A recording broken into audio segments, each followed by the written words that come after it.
दोस्तों बहुत ही दर्दनाक हादसा। एकदम कह सकते हैं ये मंजर देखकर ही पूरा जो हृदय है वो पूरी तरीके से द्रवित हो जाता है। दोस्तों मैं अतुल सिंह फ्रॉम शिक्षा अकेडमी। आज हम आप लोगों को ये जो हादसा हुआ है, ये हादसा जो आप देख रहे होंगे, पहले आप ये पिक्चर देख लीजिए कि किस तरीके से लोगों की चीखें, जो पूरी रात जो लोगों की चीखें जो सुनी गई हैं, आसपास के लोगों के ने जो रेस्क्यू ऑपरेशन में जो मदद की है, वो तो हम भारतीयों की पहचान है ही। लेकिन दोस्तों ये जो मंजर दिख रहा है, ये किस तरीके से खिलौनों की तरह ये डब्बे पूरे बिखर गए हैं और जो दिख रहा है जैसे कोई बच्चे खिलौने को जो डब्बे तोड़-ताड़ करके इधर-उधर फेंक देते हैं। कुछ उस तरीके का मंजर यहाँ पर दिखाई दे रहा है। दोस्तों ये देखिए, ये मालगाड़ी खड़ी थी, एनिमेशन के माध्यम से समझ लीजिए। जैसे ये किनारे पर मालगाड़ी खड़ी थी और क्या होता है, पीछे से जो ट्रेनें हैं, वो जैसे ये मालगाड़ी खड़ी है और देखिए दोस्तों किस तरीके से पीछे से ट्रेन आएगी।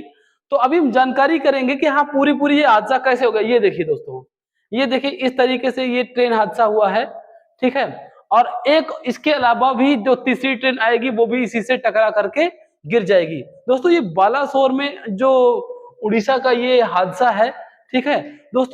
दोस्तों पिक्चर देखने से ही पता चलता है कि किस तरीके से ये भयानक मंजर है। ये बालासोर ट्रेन की जो असली वजह है, इसको भी हम लोग समझेंगे और इसी के साथ साथ में अगर बात करें दोस्तों, ये देखिए, दोस्तों इस मंजर को देखने के बाद में ही लगता है कि ये बहुत बड़ी दुखद घटना है। किस तरीके से लोगों की भीड़ है, जो आसपास के लोग हैं उन्होंने किस तरीके से रेस्क्यू में मदद की है। दोस्तों ये जो ट्रेन है, ट्रेन में ये जितनी भी चीज़ें हैं वो देखने से पता चलता है कि ये जो घटना है वो कितनी बड़ी होगी, इसमें कितनी जनधन की हानि हुई होगी। तो दोस्तों इस चीज़ को देख करके ही सारी की सारी जो चीज़ें हैं वो क्लियर हो जाती हैं कि जो एनिमेशन में देख लेते हैं। एनिमेशन में दोस्तों जब ये देखते हैं तो ये ट्रेनें जो थी वो किस तरीके से पूरी की पूरी ट्रेनें बिखर गई और बिखरने के बाद में जो दोस्तों जो ये हादसा है, इसमें देखिए दोस्तों, ये जो जितनी भी चीज़ें हैं ये अलग अलग जगह पर बहुत सारी बोगियां जो है वो पूरी तरीके से बिखर चुकी हैं। दोस्तों मैप में देखते हैं कि जो बालासोर ट्रेन दुर्घटना हुई है महानगा बाजार स्टेशन के पास में, वो ट्रेनें दोस्तों कहाँ पे थी, स्टेशन कहाँ पे थे और उड़ीसा दोस्तों कहाँ पे, बालासोर कहाँ पे है। दोस्तों ये बात करें, ये जो है ये हमारा गुजरात सॉरी उड़ीसा राज्य है। दोस्तों अब यहाँ पर क्या होगा, पश्चिम बंगाल में पड़ता है हावड़ा, हावड़ा रेलवे स्टेशन पड़ता है दोस्तों। और इसी के पास दोस्तों पड़ता है शालीमार।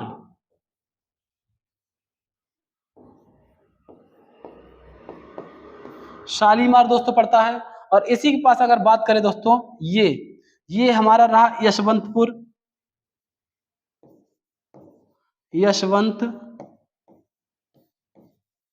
यशवंतपुर रेलवे स्टेशन, जो कि दोस्तों बेंगलुरु के पास में है।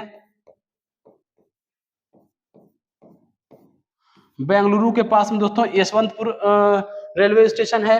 अब बात करते हैं दोस्तों, ये रहा चेन्नई। दोस्तों शालीमार चेन्नई सुपरफास्ट कोरोमंडल जो एक्सप्रेस थी, कोरोमंडल एक्सप्रेस दोस्तों, जो शालीमार चेन्नई सुपरफास्ट कोरोमंडल एक्सप्रेस थी दोस्तों, वो लगभग 128 से 128-29 किलोमीटर प्रति घंटे की चाल से दोस्तों आ रही थी। अब दोस्तों ये जो आ रही थी वो दोस्तों यहाँ पर पड़ता है बालासोर, ठीक है दोस्तों, वो इधर से आ रही थी। अब इधर से दोस्तों क्या हुआ, यहाँ से यशवंतपुर हावड़ा एक्सप्रेस जो है दोस्तों वो जा रही थी। अब दोस्तों दोनों जा करके यहाँ ये जो स्टेशन पड़ेगा, ये जो दोस्तों स्टेशन पड़ेगा ये होगा महानगा महानगा बाजार स्टेशन। महानगा बाजार स्टेशन दोस्तों है। अब यहीं पर जो कि बालासोर के पास में पड़ता है, बालासोर से कुछ ही दूरी पर महानगा बाजार स्टेशन है जहां पर ये बड़ी दुर्घटना घटित हुई। दोस्तों हुआ क्या, शालीमार चेन्नई कोरोमंडल सुपरफास्ट जो एक्सप्रेस थी दोस्तों, वो बहुत तेज गति से आ रही थी। अब दोस्तों इधर से क्या हुआ, जब यहाँ पर लूप लाइन पर पहले ही खड़ी मालगाड़ी पर जो कोरोमंडल एक्सप्रेस थी वो तीव्र गति से लूप लाइन की तरफ मुड़ गई और जो कि मेन लाइन की तरफ न जाकर के लूप लाइन पर मुड़ने से बहुत भीषण दुर्घटना हुई, जिसके कई सारे डब्बे जो थे उसके ऊपर चढ़ गए। दोस्तों 21 बोगियां इसकी खिलौने की तरह बिखर गई। दोस्तों अगर बात करें ये वाली जो ट्रेन थी जो इधर से जा रही थी वो भी इसके डब्बों की चपेट में आ गई, जिसके 2 डब्बे जो हैं वो क्षतिग्रस्त हो गए, जिससे एक बहुत बड़ी त्रासदी जो है, बहुत बड़ी दुर्घटना जो है वो घटित हुई। दोस्तों इसी तरीके से आगे बात करते हैं। दोस्तों जो बहनगा रेलवे स्टेशन है, इस पे जो दुर्घटना हुई है, इसका सबसे बड़ा जो कारण बताया गया है वो इंटरलॉकिंग सिस्टम बताया गया है। इंटरलॉकिंग, और जो पहली रिपोर्ट आई थी उसमें सिग्नल का फेलियर होना बताया गया था। जो दोस्तों ये जो इतना बड़ा इंसिडेंट हो गया है, इसमें जो इंटरलॉकिंग फेलियर बताया गया है, तो हम जानेंगे कि इंटरलॉकिंग सिस्टम क्या है और किस तरीके से ये ट्रेनें जो हैं वो इंटरलॉकिंग की वजह से लड़ गई हैं। दोस्तों अगर बात करें तो आपने प्रत्येक रेलवे स्टेशन पर देखा होगा कि इस तरीके से एक स्टेशन मास्टर खड़ी होती हैं, इस तरीके से एक स्टेशन मास्टर खड़ी होती हैं, और जो जाकर के पूरी तरीके से ये बड़ा सा एक बोर्ड होता है जिसमें बहुत सारी लाइट लगी होती हैं, जिसमें रूट को दिखाया जाता है, और जब बटन दबाने के बाद में उस रूट पे रेड लाइटें जल जाती हैं, जिस वजह से वो रूट जो होता है उस रूट पर दूसरी कोई ट्रेन जो है वो नहीं जा सकती है। दोस्तों इस प्रकार से जो रूट होता है वो लॉक हो जाता है, और इसी को इंटरलॉक कहते हैं। दोस्तों जो इंटरलॉकिंग जो होती है, इंटरलॉकिंग 2 प्रकार की होती है। एक होती है पीआई, पीआई का मतलब होता है panel interlocking. Panel interlocking manual होती है, जिससे हाथ से खींच करके पॉइंट हटाए जाते हैं और सिग्नल को ग्रीन किया जाता है या रेड किया जाता है। दोस्तों जब लाइन क्लियर हो जाती है तो सिग्नल को रेड अप हो जाता है सामने, जब लाइन क्लियर होती है, और जब जिधर अगर कोई ट्रेन खड़ी है और लाइन क्लियर नहीं कर रखी है तब तक वो सिग्नल जो है वो रेड रहता है। दोस्तों इसी प्रकार से एक सिस्टम होता है आरआरआई।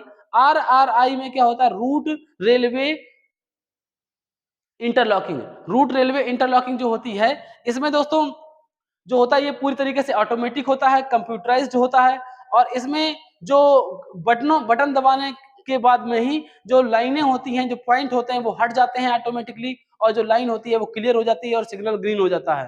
दोस्तों हम देखेंगे कि अगर हम बात करें, ये देखिए कुछ इस तरीके से ये रेलवे का ट्रैक होता है, और रेलवे ट्रैक की अगर बात करें कि जो इस तरीके से रेलवे ट्रैक होता है जिस पर 2 लाइनें होती हैं, एक डाउन लाइन होती है और एक डाउन लाइन होती है, एक अप लाइन होती है। जैसे कि आप देख रहे हैं, ये मान लीजिए ये अप लाइन है और ये मान लीजिए ये डाउन लाइन है। दोस्तों इसी प्रकार से जो ट्रेनें हैं उनका आवागमन होता रहता है।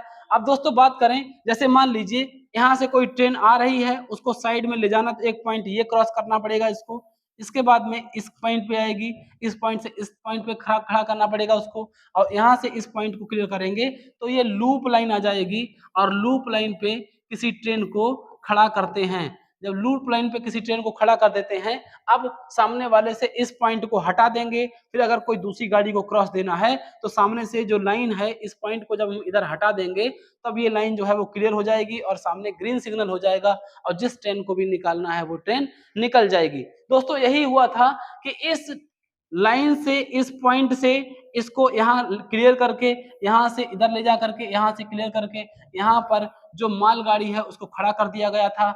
उसके बाद में बताते हैं कि यहाँ से इस पॉइंट को हटाया जाना था। हटाए जाने के बाद में सामने ग्रीन सिग्नल हो गया था, और ग्रीन सिग्नल होने के बाद में सामने गाड़ी को जाना था। लेकिन दोस्तों ग्रीन सिग्नल हो गया, लेकिन ये पॉइंट नहीं हटा, यही सबसे बड़ा फेलियर है। जबकि इंटरलॉकिंग सिस्टम में होता क्या है कि अगर कोई मानवीय भूल से भी अगर यहाँ ट्रेन खड़ी है और इस पॉइंट को हटाए बिना सिग्नल को ग्रीन करना चाहे, वो सिग्नल ग्रीन जो होता है वो लॉक हो जाता है, वो सिग्नल ग्रीन नहीं होगा जब तक इस पॉइंट को यहाँ से नहीं हटाएंगे, सामने वाली लाइन क्लियर नहीं करेंगे, तब तक सामने वाली लाइन के लिए ग्रीन सिग्नल जो है वो ऑन नहीं होगा, ग्रीन सिग्नल लॉक हो जाएगा। यही दोस्तों इंटरलॉकिंग सिस्टम है। इसको दोस्तों अगर सरल वे में हम समझना चाहें तो हम इसको इसमें समझते हैं कि ये देखिए ये बहुत सिंपल है, और इसको अगर हम महानगा रेलवे स्टेशन मान लें, क्योंकि महानगा जो रेलवे स्टेशन है, महानगा रेलवे स्टेशन पर इसी तरीके से 4 ट्रैक थे, और इन दोनों ट्रेनों जिनका ये एक्सीडेंट हुआ है, इनकी जो जो टकराव हुआ है, इनका दोनों का यहाँ पर स्टॉपेज नहीं था। इन ट्रेनों का दोस्तों स्टॉपेज नहीं था, तो हम देखें कि ये जो ट्रेन है ये दोस्तों लूप लाइन है, ये लूप लाइन है, और देखते हैं ये मान लीजिए महानगा महानगा रेलवे स्टेशन है, Mahanaga railway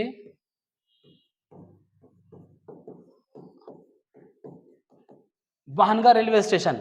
Bahanaga railway station पर दो लूप लाइनें हैं, जैसे ये ऊपर वाली लूप लाइन ये इधर है, ये लूप लाइन। मान लीजिए कि यहाँ पर क्या हुआ, इस पॉइंट को क्लियर करने के बाद में इस पॉइंट पर ले जा करके मालगाड़ी को इस लूप लाइन पर खड़ा कर दिया। मालगाड़ी को जब इस लूप लाइन पर खड़ा कर दिया दोस्तों, फिर क्या होता है, फिर इस लाइन पर मालगाड़ी खड़ी हो गई। फिर यहाँ पर पॉइंट जो था, पॉइंट को हटाया जाना था, क्योंकि यहाँ से इस रूट से जो ट्रेन आ रही थी वो Shalimar to Chennai Coromandel superfast express आ रही थी, जिसको सामने से ग्रीन सिग्नल मिल गया था। लेकिन दोस्तों ग्रीन सिग्नल हो गया, लेकिन यहाँ से जो पॉइंट था वो शायद नहीं हटा था। अगर ये पॉइंट नहीं हटा था, इस वजह से क्या हुआ, जो ट्रेन आई और वो लूप लाइन में चली गई, और लूप लाइन में जाने की वजह से जो ट्रेन थी वो वहां पर खड़ी मालगाड़ी से बहुत तेजी से टकरा गई, जिस वजह से ये इतना बड़ा हादसा हो गया। ये दोस्तों हादसा इतना भयानक था कि जो कोरोमंडल एक्सप्रेस थी उसके इंजन समेत 4 डब्बे जो थे वो उसकी मालगाड़ी के ऊपर चढ़ गए, और इसकी 21 बोगियां खिलौने की तरह बिखर गईं, और इसमें जो लोग बैठे थे उनकी चीख पुकार के साथ में बहुत सारी तबाही हमें देखने को मिली। दोस्तों ये तबाही का मंजर इतना दर्दनाक था कि लोग अपने अपनों को ढूंढ नहीं पा रहे थे, अपने अपनों को पहचान नहीं पा रहे थे। लाशों की ढेर जो थे, लाशों की लाइनें जो थी वो इस तरीके से लग गई कि लोग जो थे उनमें से अपनों को ढूंढ नहीं पा रहे थे। कईयों की पहचान अभी तक नहीं हो पाई है। दोस्तों देख रहे होंगे ये जो लाइन है, यहाँ से लूप लाइन में जाने की वजह से कोरोमंडल एक्सप्रेस इस मालगाड़ी इसमें टकरा गई, और इसके कुछ डब्बे जो थे वो डाउन लाइन की तरफ आ गए, और डाउन लाइन की तरफ आ गए तो सामने से जो ट्रेन आ रही थी वो दोस्तों हावड़ा यशवंतपुर हावड़ा एक्सप्रेस जो आ रही थी, यशवंतपुर जो रेलवे स्टेशन है वो बेंगलुरु स्टेशन के पास पड़ता है। यशवंतपुर हावड़ा एक्सप्रेस जो थी वो आ रही थी सामने से। दोस्तों उसके आने से क्या हुआ, उसके जो डब्बे जो थे वो जो कोरोमंडल एक्सप्रेस के डब्बे बिखरे हुए थे डाउन लाइन की तरफ, उस डब्बे की चपेट में आ गए, जिसके कुछ डब्बे उसके भी क्षतिग्रस्त हो गए। दोस्तों इस प्रकार से इन दोनों ट्रेनों में लगभग 2500 यात्री सवार थे, जिनमें से लगभग 1000 यात्री घायल हो गए, और जिनमें से अभी तक का जो आंकड़ा पता चल रहा है वो 300 के आसपास जो लोगों की मृत्यु हो गई। दोस्तों बात करें इंटरलॉकिंग सिस्टम, उम्मीद है आपको समझ में आया होगा। इंटरलॉकिंग सिस्टम एक बार फिर से समझते हैं कि जो इंटरलॉकिंग सिस्टम का मतलब ये होता है कि यहाँ से अगर लाइन है और यहाँ से इस पॉइंट पर ला करके अगर किसी ट्रेन को खड़ा कर दिया है इस लाइन पर, जिसको लूप लाइन कहा जाता है, तो दोस्तों जब तक ये पॉइंट नहीं हटाएंगे तब तक ये ग्रीन सिग्नल लॉक रहेगा। जब ये पॉइंट हटा दिया जाएगा तभी सामने का सिग्नल जो है वो ग्रीन हो सकता है। दोस्तों जैसा कि रिपोर्ट से पता चला है कि जो कोरोमंडल एक्सप्रेस के लोको पायलट थे उन्होंने बताया कि हमें सिग्नल जो है सामने ग्रीन मिल गया था, जिस वजह से हमने गाड़ी को सामने जाने दिया। तो दोस्तों उस समय जो ट्रेन की स्पीड थी वो 128-129 किलोमीटर की। दुर्घटना का जो बालासोर का जो ट्रेन दुर्घटना है इसका पूरा का पूरा विश्लेषण हम करेंगे, पूरी की पूरी चर्चा करेंगे कि ये रेल कवच क्या होता है, जो हमें तबाही का मंजर देखने को मिला है, इस मंजर की क्या कहानी है, ये किस तरीके से हो गया है, जो रेलवे में दुर्घटनाएं होती हैं इनका सबसे बड़ा कारण क्या होता है। दोस्तों अभी तक जो कारण मिलते रहे हैं वो यही मिलते रहे हैं कि जो डेंजर्ड जोन होता है, यानी कि जो डेंजर्ड सिग्नल होता है इसको पार कर जाना, जब लोको पायलट सिग्नल को पार कर जाता है तब इस प्रकार की घटनाएं घटित होती हैं। दोस्तों कभी कभी होता है कि जो जो रूट है उसको जब स्टेशन मास्टर द्वारा चेंज नहीं किया जाए तब ये दुर्घटना हो सकती है। इंटरलॉकिंग का ये जो सामने मैटर आया है इस पर हमने पूरी की पूरी चर्चा इस वीडियो में मैं कर रहा हूं। दोस्तों इसकी अगर चर्चा करें, ये जो तबाही का दोस्तों मंजर मिला है हमको बालासोर में, जो महानगा बाजार स्टेशन है पश्चिम बंगाल उसका उड़ीसा का, दोस्तों उड़ीसा का जो ये स्टेशन है इसकी पूरी की पूरी चर्चा करेंगे। दोस्तों ये जो तबाही का हमको दोस्तों मंजर मिला है ये बालासोर का दर्दनाक ट्रेन हादसा है, 2 जून को हुआ। दोस्तों इसका पूरा का पूरा विश्लेषण हमने समय बचाने के लिए दोस्तों इस पे बोर्ड पे लिख दिया है। देखिए दोस्तों जो बहनगा स्टेशन है दोस्तों, ये इस पर क्या हुआ, इस पे 2 लूप लाइनें हैं दोस्तों, और एक लूप लाइन पे दोस्तों मालगाड़ी को खड़ा किया गया था। 2 दोस्तों मेन लाइन है जिससे जो यशवंतपुर हावड़ा एक्सप्रेस को गुजरना था, और दोस्तों दूसरी जो ट्रेन थी वो हावड़ा से चेन्नई जो ट्रेन आती है कोरोमंडल एक्सप्रेस, इसको गुजरना था। दोस्तों दोनों ट्रेनों का इतनी भीषण दुर्घटना हुई है, जहां पर ये मालगाड़ी खड़ी थी दोस्तों वहां पर ये हुआ है। देखिए दोस्तों पहली जो ट्रेन थी वो शालीमार चेन्नई कोरोमंडल एक्सप्रेस थी, जिसका नंबर है 12841। दोस्तों यशवंतपुर हावड़ा सुपरफास्ट एक्सप्रेस जिसका 12864 नंबर है। दोस्तों अगर इसकी बातचीत करें तो दोस्तों हमें ये पता चलता है कि जो रेलवे कवच है, ठीक है, जिसको बहुत लोग इसका विरोध कर रहे हैं कि ये रेलवे कवच अभी तक क्यों नहीं है। दोस्तों ये भारत सरकार की जो योजना है ये अभी क्रियान्वित है, लेकिन हमारे पूरे देश में अभी तक ये जो रेलवे कवच है इसका विस्तार नहीं हो पाया है। दोस्तों इसका जो विस्तार है रेलवे कवच का वो दिल्ली से हावड़ा और दिल्ली से मुंबई रूट पर किया गया है और आगे भी ये क्रियान्वित है। इसको दोस्तों बहुत जल्द से जल्द किया जाना चाहिए। हम आज जानेंगे ये जो रेलवे कवच है ये किस प्रकार से इस बड़ी दुर्घटना को बचा सकता था। दोस्तों अगर बात करें जो इसको रेलवे जो कवच है, जिसको रेलवे ने रेलवे कवच नाम दिया है, इसका दोस्तों पूरा जो नाम होता है वो होता है ऑटोमेटिक ट्रेन प्रोटेक्शन सिस्टम। इस ऑटोमेटिक ट्रेन प्रोटेक्शन में दोस्तों क्या होता है, ये जो टेक्नोलॉजी है दोस्तों पूरी तरीके से भारत में निर्मित हुई है और इसका जो ट्रायल है औपचारिक रूप से इसका प्रयास तो यानी कि ट्रायल तो इसका 2012 चल रहा है, लेकिन जो इसका वास्तविक ट्रायल है दोस्तों वो 4 मार्च 2022 से इसका ट्रायल किया गया। खुद रेल मंत्री और जो रेलवे बोर्ड के डायरेक्टर थे उन्होंने इसका ट्रायल किया था। दोनों अलग अलग ट्रेनों में बैठ करके आमने सामने आए थे और ट्रेनें जो है दोस्तों पहले ही रुक गई थी। 4 मार्च 2022 को जो इसका दोस्तों ट्रायल हुआ था, इसके द्वारा ट्रेन एक ही पटरी पर आने पर 100 मीटर पहले ही ट्रेन पूरी तरीके से रुक गई थी। दोस्तों अगर बात करें ये ऑटोमेटिक तरीके से ट्रेन में ब्रेक लगती है और ब्रेक लगने के बाद दोस्तों ट्रेन में रुक जाती है। अभी बात करते हैं ये किस प्रकार का डिवाइस है दोस्तों। इसमें एसीडी यानी कि एंटी कोलिजन डिवाइस सिस्टम कहा जाता है इसको। दोस्तों जो एंटी कोलिजन डिवाइस सिस्टम है इसका मतलब जानते हैं कि एंटी कोलिजन डिवाइस सिस्टम क्या है। दोस्तों अगर बात करें दोस्तों देखिए कवच अभी कहां तक हुआ है। कवच अभी पूरी तरीके से दिल्ली हावड़ा लाइन पर हो चुका है और दोस्तों दिल्ली बॉम्बे रूट पर हो चुका है। मान लीजिए दोस्तों ये जो है ये हमारी ट्रेन है जिसमें बहुत सारी क्या है, इसमें बहुत सारी बोगियां लगी हुई हैं और ये दोस्तों हमारा क्या है, इंजन है। और इंजन दोस्तों अगर बात करें जो इंजन है ये इस तरीके से मान लीजिए यहाँ पर क्या होता है, यहाँ पर एक पीछे डब्बा लगा होता है जिस पर गार्ड रहता है दोस्तों और एक आगे पर ये रहता है जिस पर ये लोको पायलट जो हैं वो बैठ करके गाड़ी चलाते हैं, रन करते हैं। दोस्तों यहाँ पर क्या होता है, यहाँ पर एक डिवाइस लगा दिया जाता है जो डायरेक्ट सैटेलाइट से कनेक्ट होता है और दोस्तों यहाँ पर एक डिवाइस लगा दिया जाता है जो भी ऊपर जो हमारा सैटेलाइट होता है उससे जीपीएस माध्यम से ये कनेक्ट रहता है। दोस्तों इसको काम करने के लिए दोनों तरफ की ट्रेनों में जो ये सिस्टम है रेल कवच का जो सिस्टम है वो लगा होना जरूरी है। अगर एक में लगा है दूसरे में नहीं लगा है तब ये किसी प्रकार का काम नहीं करता है। दोस्तों मान लीजिए जो सामने से ट्रेन आ रही है, इधर से भी ट्रेन आ रही है और इधर से भी ट्रेन आ रही है, इसके सामने भी एक सिस्टम लगा हुआ है, इसके सामने भी सिस्टम लगा हुआ है। जैसे ये सिस्टम है दोस्तों, ये जो सिस्टम लगा हुआ है, अब यहाँ पर भी सिग्नल लगा हुआ है और यहाँ पर भी ये डिवाइस लगी हुई है जो कि ऊपर सैटेलाइट से कनेक्टेड है। अब जीपीएस माध्यम से क्या होगा, जब भी ट्रेन एक ही पटरी पर आमने सामने आएंगी तो जीपीएस के माध्यम से जो ऊपर सैटेलाइट है उसमें इसका संदेश जाएगा और इनके पास इसका जो है वो सूचना पहुंचेगी। लेकिन दोस्तों अगर ये कोई भी कुछ काम नहीं भी करते हैं, ट्रेन चलती भी रहती है, तो ऐसी स्थिति में पहले जो ट्रेन है वो धीरे हो जाएगी, 30 किलोमीटर प्रति घंटा की चाल से हो जाएगी। लेकिन अगर नजदीक आते हैं एक ही पटरी पर तो दोस्तों ये आते आते 100 मीटर पहले ही इन दोनों ट्रेनों को ऑटोमेटिक ब्रेक द्वारा रोक दिया जाता है। ये है रेल कवच का सिस्टम। दोस्तों क्या पीछे से आ रही ट्रेन को रोका जा सकता है? तो दोस्तों पीछे भी जो डिवाइस सिस्टम है पीछे भी लगा होता है। अगर कोई ट्रेन पीछे से आती है तब भी ये जो डिवाइस सिस्टम है वो इसको पहले ही रोक देगा, ऑटोमेटिक ब्रेक लगा देगा। दोस्तों यही हमारा जो है वो रेल कवच का सिस्टम है। रेल कवच को पूरी तरीके से रेल कवच का जो खर्चा है वो थोड़ा अधिक आ रहा है, जिस वजह से गवर्नमेंट का ऐसा कहना है। लेकिन दोस्तों खर्चा का क्या है, जब लोगों की जिंदगी हमारे देश के लोगों से बढ़ के नहीं होना चाहिए, ये सब इनको बहुत जल्द से जल्द किया जाना चाहिए।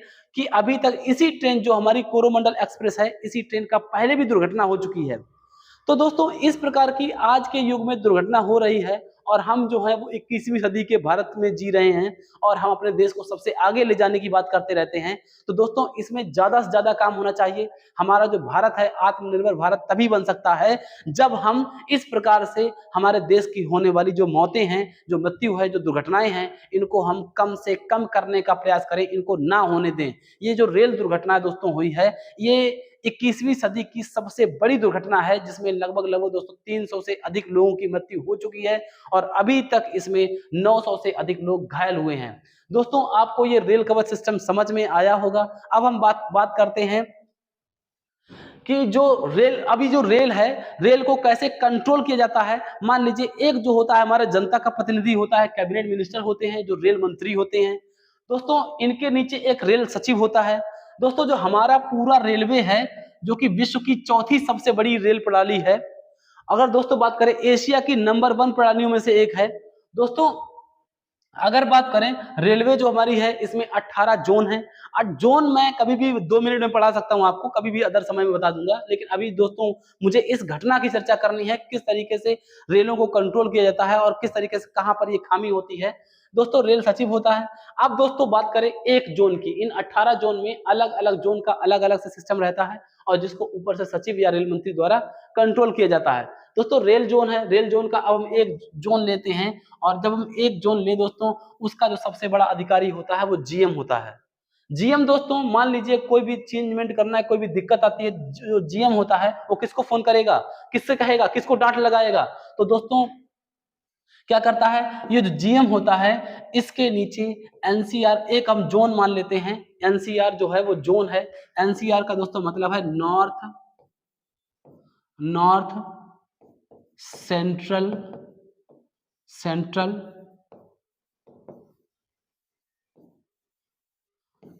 नॉर्थ सेंट्रल रेलवे जो है ये एनसीआर है। मैं किसी एक जोन का ही उदाहरण ले सकता हूं, तो मैं एक जोन का ले रहा हूं। अब मान लीजिए जो एनसीआर है इसका सबसे बड़ा जो अधिकारी है जो जीएम है, जनरल मैनेजर है। अब इसके नीचे दोस्तों क्या होता है, जो जोन होता है, जब बड़ा जोन होता है तो वो कई सारे डिविजनल में बटा होता है। ये कौन कौन, जैसे हमारा जो एनसीआर जोन है वो 3 डिविजनल में बटा हुआ है। अगर हम बात करें दोस्तों, ये डीआरएम जो है, डीआरएम प्रयागराज डीआरएम, ठीक है। डीआरएम का दोस्तों मतलब होता है डिविजनल रेलवे मैनेजर। ये दोस्तों जनरल मैनेजर था, अब ये डिविजनल रेलवे मैनेजर होंगे। जो आगरा डीआरएम, ठीक है दोस्तों, झांसी डीआरएम और प्रयागराज डीआरएम। जो आगरा डीआरएम है, झांसी डीआरएम है और प्रयागराज डीआरएम है, इसको दोस्तों डीआरएम डिविजनल में बटा होता है। अब दोस्तों जैसे ही कोई घटना घटित होगी, अब क्या करेंगे, रेल मंत्री ने फोन किया और बताया जनरल मैनेजर को कि ये चेक करके बताओ ये दुर्घटना कहां पे है, कैसी है, किस तरीके से हुई है। तो दोस्तों पूरी तरीके से जैसे ही जनरल मैनेजर जो है वो हरकत में आता है, वो पता करता है कि हमारे जोन में, किस जोन में ये घटना घटित हुई है। तो जैसे ही जोन में घटित होती है, जैसे मान लीजिए अगर ये कोई घटना, कोई जानकारी प्रयागराज के डीआरएम को लेनी है, तो दोस्तों वो यहाँ से उठ करके सीधे प्रयागराज डीआरएम को फोन करेगा। और जैसे ही जो प्रयागराज का जो डीआरएम है, जैसे ही वहां पर ये जानकारी दोस्तों फैलेगी। अब जो ये डीआरएम जो दोस्तों होता है, इसमें बहुत सारे विभाग, 17 से 18 बड़े सीनियर अधिकारी होते हैं। जो डीआरएम का दोस्तों पहले फुल फॉर्म आप समझ लीजिए, डिविजनल रेलवे मैनेजर। दोस्तों आगे अगर बात करें, ये देखिए डीआरएम जो दोस्तों होता है, जैसे मान लीजिए मैंने एक की बात की थी प्रयागराज डीआरएम, मैं आपको पूरा सिस्टम समझाने का प्रयास कर रहा हूं कि ये किस तरीके से पूरा सिस्टम वर्क करता है। डीआरएम जो होता है वो डिविजनल रेलवे मैनेजर होता है दोस्तों।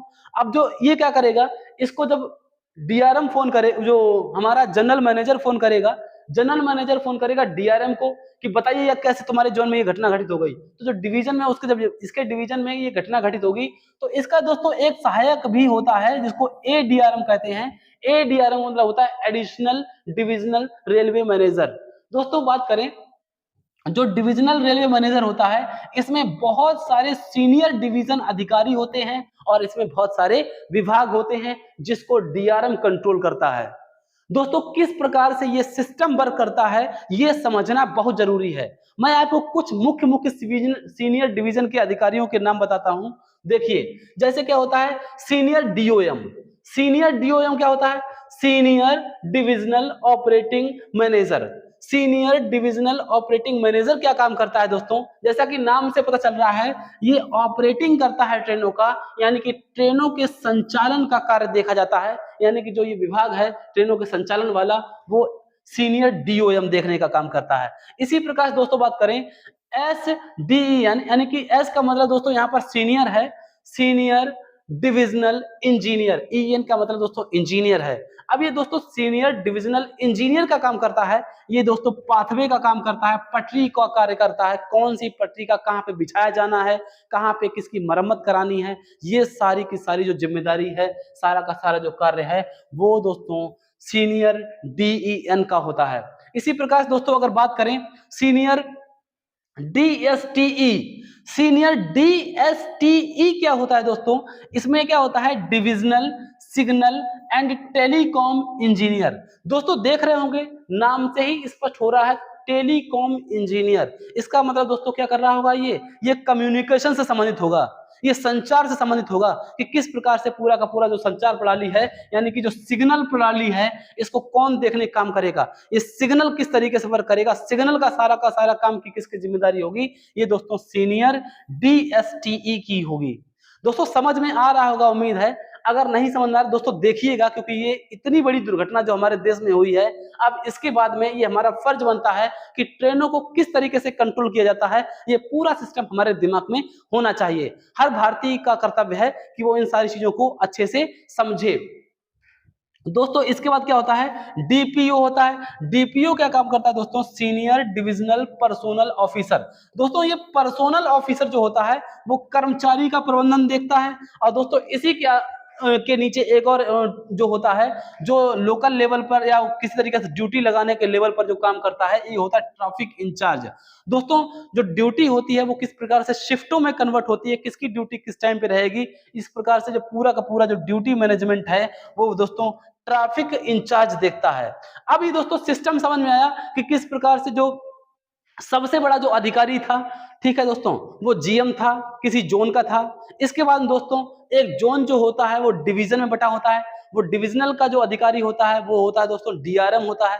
डीआरएम के पास में बहुत सारे सीनियर डिविजनल अधिकारी होते हैं, और जिसमें बहुत सारे उनके अलग अलग विभाग बटे होते हैं, जो किसी की सैलरी देखने का काम करता है, जो किसी की ड्यूटी देखने का काम करता है, जो सिग्नल की जिम्मेदारी उठाता है, जो पाथवे को देखने का काम करता है, जो ट्रेनों का संचालन करने का काम करता है। इस प्रकार से बहुत सारे विभाग जो हैं वो बटे होते हैं। एक कोई विभाग होता है जो सैलरी देने का काम होता है। तो इसी प्रकार से बहुत सारे बटे रहते हैं। दोस्तों अगर बात करें कि क्या होता है, अब हम देखते हैं ये डेली का शेड्यूल, यानी कि जो कौन सी ट्रेन आज के शेड्यूल में निकलेगी, किस टाइम निकलेगी, इसका पूरा का पूरा एक डेली चार्ट तैयार किया जाता है। वो चार्ट दोस्तों 24 घंटे का होता है। जब 24 घंटे का चार्ट दोस्तों किस तरीके से तैयार किया जाता है, देखिए ये है सीटीपीएम। सीटीपीएम का मतलब क्या होता है? Chief transportation planning manager. ये जो सीटीपीएम होता है दोस्तों, चीफ ट्रांसपोर्टेशन प्लानिंग मैनेजर, ये देखो नाम से ही पता चल रहा है, ये जो ट्रांसपोर्टेशन होगा, कौन सी मालगाड़ी, कौन सी गाड़ी, कौन सी एक्सप्रेस, कौन सी पैसेंजर, किस तरीके से पूरी जो प्लानिंग होगी वो इसके यहाँ तैयार होगी। यानी कि जो सीटीपीएम के यहाँ इसका पूरा का पूरा जो शेड्यूल है वो बनेगा, यानी कि जो इसके अंडर में बनेगा। तो क्या होगा दोस्तों? Daily train schedule master chart तैयार किया जाएगा। दोस्तों ये जो है वो मेन कंट्रोल में तैयार होता है, लेकिन दोस्तों पूरा का पूरा जो निर्देशन रहता है वो सीटीपीएम का रहता है। तो देखिए दोस्तों daily train schedule master chart जो है वो तैयार होता है, यानी कि इसको क्या किया जाता है, इसको मेन कंट्रोलर में लगाते हैं। इसमें दोस्तों लगाते हैं, इसको मेन कंट्रोलर में ये चार्ट जो है डेली लगा दिया जाता है। अब दोस्तों ये मेन कंट्रोलर से ये जो छोटे छोटे कंट्रोलर होते हैं, यानी कि जो दोस्तों सब कंट्रोलर होते हैं, सब कंट्रोलर होते हैं, इस मेन कंट्रोलर के नीचे बहुत सारे अलग अलग कंट्रोलर होंगे। इन कंट्रोलर्स को ये जो चार्ट है वो भेजा जाएगा कंप्यूटर के माध्यम से भी, कॉलिंग के माध्यम से भी, हर तरीके से इसको मतलब 1 लेयर 2 लेयर 3 लेयर में इसको डिवाइड किया जाता है, और फिर हर तरीके से अलग अलग प्रकार से इसकी जानकारी दी जाती है। दोस्तों जो सब कंट्रोलर यानी कि छोटे कंट्रोलर जो होंगे, इन छोटे छोटे कंट्रोलर पर ये सारा का सारा शेड्यूल जब पहुंचेगा, तो दोस्तों ये शेड्यूल जो है वो इन कंट्रोलर, जो छोटे छोटे कंट्रोलर हैं, इनके नीचे बहुत सारे क्या होंगे, इनके नीचे बहुत सारे दोस्तों स्टेशन होंगे। क्या होंगे दोस्तों? स्टेशन होंगे। अभी जो बहुत सारे स्टेशन होंगे, तो इन स्टेशंस को जो चार्ट है इसकी डिटेल भेजनी है कि कौन सी ट्रेन आपको किस टाइम निकालनी है, किसको पास देना है, किसको पास नहीं देना है। तो दोस्तों इसकी पूरी जो चीज है वो छोटे कंट्रोलर से स्टेशन के पास में भेजी जाती है और इसी प्रकार से ये पूरा का पूरा रेलवे सिस्टम जो है वो कंट्रोल किया जाता है। एक स्टेशन मास्टर दोस्तों स्टेशन का सबसे बड़ा अधिकारी होता है और ये जो स्टेशन मास्टर है एक जो छोटे से छोटे स्टेशन पे भी 2 से 3 कम से कम 3 या 4 रेलवे मास्टर जो होते हैं, स्टेशन मास्टरों की नियुक्ति की जाती है, जो अलग-अलग अपने टाइम शेड्यूल में वर्क करते हैं। दोस्तों अगर बात करें जो कंट्रोलर हैं स्टेशन के पास जब ये सूचना पहुंचती है तो दोस्तों यहाँ पे इनके पास में एक पैनल लगा होता है। ये दोस्तों पैनल जो होता है वो पूरी तरीके से इलेक्ट्रिक भी हो सकता है या पूरी तरीके से मैनुअल भी हो सकता है। दोस्तों आज के टाइम पे सबसे ज्यादा मैनुअल पैनल हो गए हैं क्योंकि ज्यादातर जो कंप्यूटरीकरण है वो रेलवे का वो हो चुका है। तो दोस्तों क्या होता है अब ये जो है ये स्टेशन मास्टर ट्रेनों को कंट्रोल करेंगे और भेजेंगे, यानी कि दोस्तों जो लोको पायलट होता है, जो ट्रेन का ड्राइवर होता है, वह यह डिसाइड नहीं करता है कि कब हमें ले जाना है, जल्दी भगा देना है या धीरे भगा देना है। ये सारा का सारा काम बैठ करके स्टेशन मास्टर करता है। स्टेशन मास्टर जब तक लोको पायलट को ग्रीन सिग्नल नहीं देगा तब तक वो जो ट्रेन है वो वहीं खड़ी रहेगी, स्टेशन तक नहीं पहुंच सकती। अगर स्टेशन तक पहुंचने से पहले भी ट्रेन को ग्रीन सिग्नल नहीं मिला है तब तक ट्रेन वहीं पर खड़ी रहती है। दोस्तों ड्राइवर का काम सिर्फ इतना होता है कि वह अपनी जो रेलवे लेके जा रहा है, ट्रेन जो लेके जा रहा है उसकी गति को तेज कर सकता है, धीरे कर सकता है, रोक सकता है, खड़ा कर सकता है, लेकिन दोस्तों अपने हिसाब से ट्रैक को, रास्ते को मोड़ बदल नहीं सकता है और अपने हिसाब से वो स्टेशन से पहले नहीं जा सकता है, स्टेशन पर पहले नहीं जा सकता है और स्टेशन से पहले छोड़ भी नहीं सकता है। तो दोस्तों पूरी तरीके से स्टेशन मास्टर द्वारा ट्रेनों का कंट्रोल किया जाता है। अब हम दोस्तों बात करेंगे जो इंटरलॉकिंग सिस्टम है। इंटरलॉकिंग सिस्टम दोस्तों हमने पूरा का पूरा समझने का प्रयास किया है, इस पे भी पूरी की पूरी चर्चा करेंगे। आज हमने जितना भी विश्लेषण किया है दोस्तों, उम्मीद है आपको बहुत सारा नॉलेज मिला होगा। ठीक है, अगर दोस्तों नॉलेज मिला है तो जो हमारा चैनल है शिक्षा शिखर तक चैनल से सब्सक्राइब करिए और आपको ऐसी ही बेहतरीन इंफॉर्मेटिव जानकारी आपको मैं देता रहूंगा। इसी के साथ बहुत बहुत धन्यवाद।